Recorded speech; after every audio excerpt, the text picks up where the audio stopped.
Let's talk about my preferences for the golfer and how they should begin the transition to allow for a more dynamic impact position. So what we're going to do is we're going to start at address here, and what we find the best players in the world doing is prior to the club completing the backswing, the best golfers in the world are already using the ground and getting their lower half to already work towards the target. So what does that mean?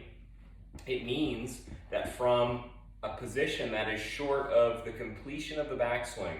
they're going to have some version of what we would call a linear move, like so, of the lower half. And you can kind of look at my knees and see how they're kind of driving towards the target, so that the pressure, the weight's almost going to go into my lead or front toe here.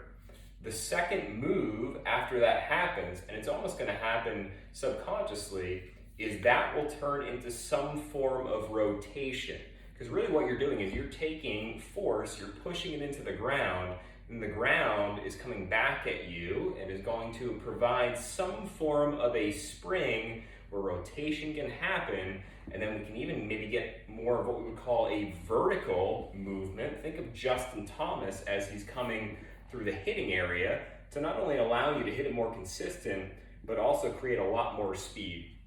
So one of my favorite drills to help you improve the transition and how you're using the ground in the downswing to improve impact is one where we'll take our normal setup.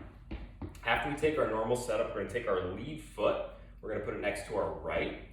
and we're going to take this club back. Now the second the shaft is about parallel to the ground, which is this position right here, I want the golfer's lead foot to step towards the target, so that gives us some change in direction and a separation between the pelvis and the torso here to help you improve how we use the ground, transition, which will give us more linear, followed by rotation, and maybe even a little more vertical. So if you're looking to get more consistent, that would be a really good drill for you to work on when you're practicing your game.